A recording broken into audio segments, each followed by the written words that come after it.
गुनगुन का आ जाओ। गुनगुन गुनगुन 9th की स्टूडेंट है। इनका भी सवाल है। आप लोग जो बहुत भर भर के सवाल लाए। फर्स्ट सवाल है क्या, जो याद करते हैं वे याद हमको नहीं होता है, क्या करें। मैंने क्या बताया, आप जो पढ़े हैं उसको रिवीजन कीजिए और प्रातः काल आप जगने की कोशिश कीजिए और खाना पे ध्यान देना चाहिए। अब देखिए एक चीज़ और बता दूं मैं, यदि आप अपने भोजन पे ध्यान नहीं देते हैं, आपके शरीर में संतुलित भोजन नहीं है, आपके शरीर में पोषक तत्व नहीं है, विटामिन से नहीं है, तो बच्चों आपको पढ़ने में मन नहीं लगना चाहिए। खास करके गार्जियन को मैं रिक्वेस्ट करता हूँ, खास करके बोर्ड वाले स्टूडेंट के लिए जो आने वाले 10th-12th के एग्ज़ाम देने वाले हैं, वैसे पेरेंट्स को मैं रिक्वेस्ट करता हूँ कि आप अपने बच्चे पे ध्यान दें, क्योंकि जैसा खाना खाएगा वैसा उसका सोच होगा। शरीर में पोषक तत्व रहेगा, विटामिन से रहेगा, सही समय पर खान पान रहेगा, तो बच्चा का दिमाग एक्टिव होगा, जाके पेपर में अच्छा लिखेगा। ठीक है, सबसे पहली बात है कि आप जो भी पढ़ते हैं उसको रिवीजन कीजिए। दूसरी बात, प्रातःकालीन उठिए। तीसरी बात, खान पान पे ध्यान दीजिए और गोलगप्पा डोसा पे ध्यान कम दीजिए। ठीक है, नेक्स्ट है, खाती हो ज़्यादा नहीं खाती है, हाँ कल खाई थी। देखिए नेक्स्ट सवाल है इसका, गर्ल्स बॉयज में क्या अंतर। कोई अंतर नहीं, मेरे हिसाब से कोई अंतर नहीं, आपको भी नहीं अंतर नहीं समझना चाहिए, क्योंकि आप आने वाले समाज का एक निर्माता का आप निर्माण करेंगे। ठीक है, यदि आप ही इस तरह की घटिया सोच रखेंगे तो आपके आने वाले जनरेशन में वो भी कहेंगे कि सवाल करेंगे तो फिर तीखा लगेगा। जब बच्चे आगे बढ़ते हैं और घर वाले पे सवाल करते हैं तो बच्चे को तीखा, पेरेंट्स को तीखा लगता है। इसलिए आप ऐसे पेरेंट्स बनिएगा, ऐसे भव्य समाज का निर्माण कीजिएगा जो सवाल करेगा तो लगेगा हाँ सच बोल रहे हैं। सब कुछ अंतर करता है। लड़की का कम उम्र में शादी क्यों कर दिया, ये आपके घर वाले की खराब मानसिकता है।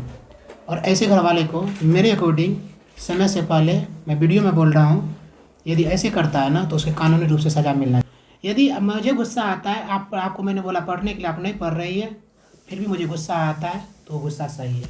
अब बेवजह का गुस्सा, इसका मतलब है कि आपको अच्छा नहीं लगता है। जरूरी नहीं कि सामने वाले का सब अच्छा बात रहे, समझ में आ रहा है।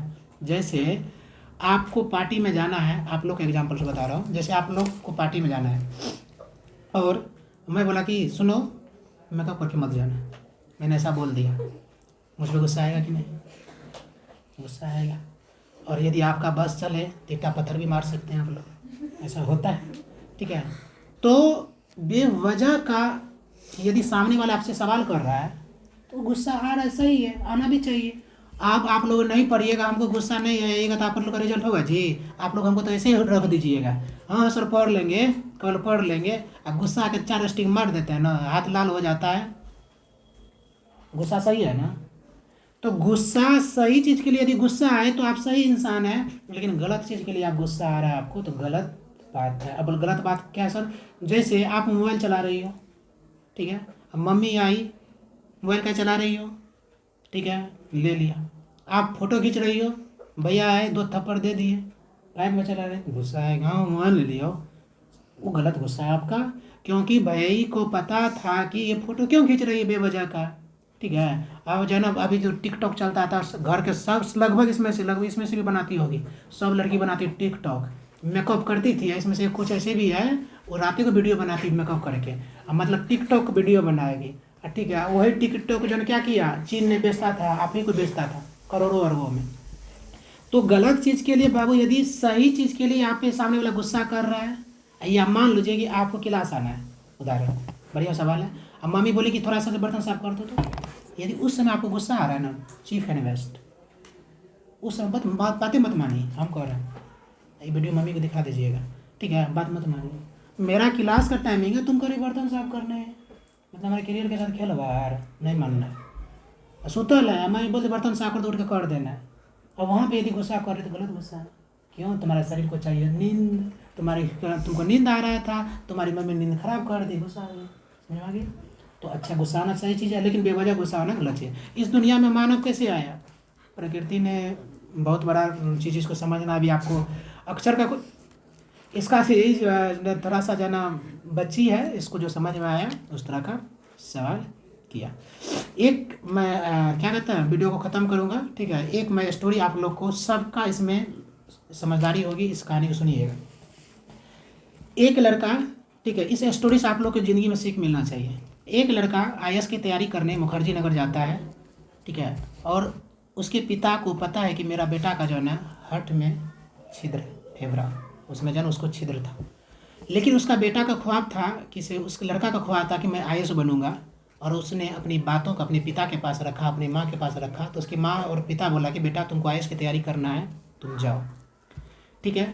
और वहाँ से किसी उसी के रिलेशन में शादी होता है, लड़का तैयारी करने जाता है और उसी के बहुत नज़दीक का व्यक्ति का शादी हो रहा था।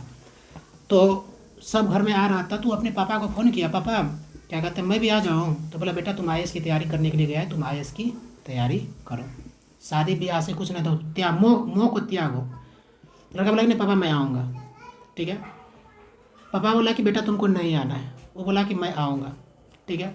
और जिस प्रकार आप लोग यहाँ पे बहुत ऐसे बच्चे, लगभग ऐसे बच्चे हैं, जब बच्चे परेशानी में रहता है तो मुझसे शेयर करता है और मैं कोशिश करता हूँ उसको मोटिवेट करके एक अच्छे रास्ते पे ले जाने का। तो वहाँ पे जो उसको एक जन हिस्ट्री का एक टीचर था, उस टीचर से सारी बातें वो बचा रखता था, अपनी बातों को रखता था। और उसको बहुत गुस्सा आता है अपने पिता पे, अपना वहाँ पे जो है सब लोग मस्ती करेंगे और हमको बोलने की, मैं 2 दिन के लिए मुझे मना कर दिया। वो अपने सर के पास जाता तिल मिलाते हुए, सर मैं ऐश की तैयारी नहीं करूँगा। तो सर ने बोला बेटा क्या हुआ? जो जिसके पास ज्ञान तो ज्ञान होता है। बोला क्या हुआ बेटा? मेरे पापा ने जो है ना मेरी सतोली सिस्टर के क्या कहते हैं चचेरी सिस्टर का शादी तो मना कर दिया, अब मेरे घर वाले मौसा फपेरा सब आया। तो बोला बेटा पापा ने सही डिसीजन लिया, सर आप भी जो है ना वैसे ही हैं। सर को भी 2 बात सुना दिए। उसके सर जो है ना बोले कि सर मैं आज के बाद क्लास नहीं आऊँगा। लड़का बोलता है, चल जाता है। उसके पिता को सर फ़ोन लगाता है, बोला कि ऐसा आप काहे कर रहे हैं? बच्चा को वैसे भी नहीं भी जाएगा ना तो इसको पढ़ने में मन नहीं लगेगा, क्योंकि उसको हमेशा जाएगा शादी में भाग जाएगा। तो उसके पिता को फ़ोन लगाता है और फ़ोन लगाने के बाद बोलता है से आपका बच्चा ये कंप्लेन लेके आया और बच्चा आपका बहुत इमोशनल है, दुख है बच्चा को। बोला सर एक्चुअली में बात ये है कि मेरे बेटा को जो है ना स्वस्थ नहीं है, उसको छिद्र है और डॉक्टर ने बोल दिया है कि कहीं भी ये बैंड बजा या शोरगुल में जाएगा तो इसको वहीं पे मृत्यु हो जाएगा और इसको बेचैनी आएगा और वहीं पे ये ख़त्म हो सकता है। और वहाँ पे उसके पिता को जब सर को ये बात पता चला तो उसका सर जो है ना 2 मिनट के लिए शांत हो गए और उस महानता पिता को लाख लाख बार धन्यवाद दिए। बोले क्या सिर्फ पिता होना चाहिए आपके जैसा, बाप होना चाहिए आपके जैसा।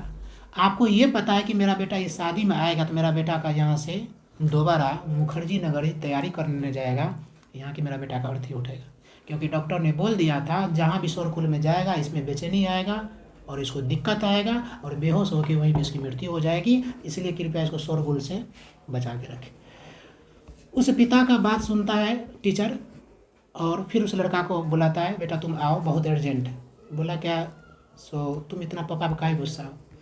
बोला नहीं आज के बाद मैं अपने पिता से बात ही नहीं करूँगा, मेरे बारे में हमेशा बुरा सोचते हैं। बोला बेटा ऐसा कुछ नहीं है। बोला कि मैं समझ गया, आप भी जो है ना मेरे पापा से बात करके, मेरे पापा भी आपको उल्टा सीधा पढ़ा दिए, आप पापा वाला बात बोल रहे हैं। नहीं आज से आपसे बात करूँगा और ना ही मैं कभी घर जाऊँगा, मैं पढ़ूँगा भी नहीं।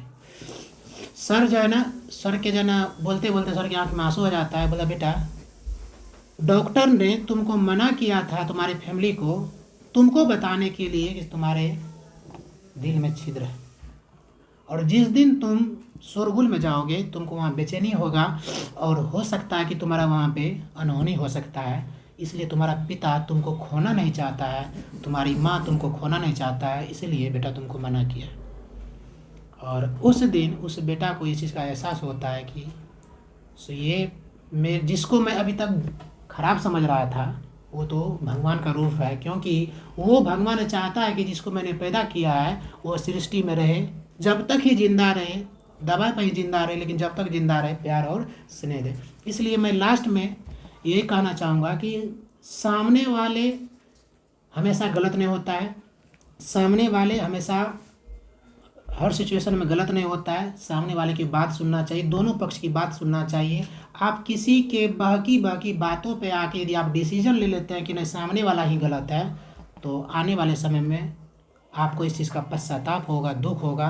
कोई माता पिता बुरा नहीं सोचता है, हाँ कभी कभी सोचता है, सोच लेता है, तो मैंने क्या बोला दोनों पक्ष सुनना चाहिए। जैसे टीचर ने क्या किया, उस पिता का भी सुना और उस बच्चे का भी सुना। अब उसी पे टीचर भड़क जाते, कहते कि रुको तुम्हारे पिता ने ऐसे कैसे कर दिया, तुम पढ़ाई छोड़ दोगे, तुम्हारा लाइफ बर्बाद हो जाए, तुम्हारे पिता को समझाता हूँ।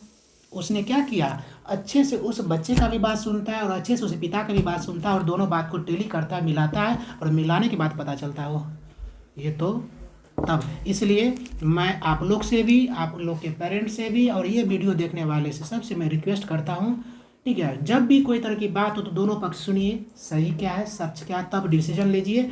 अन्यथा आपको आने वाले समय में आपको पश्चाताप होगा, दुख होगा, काश मैं गलत डिसीजन नहीं लेता। Thank you.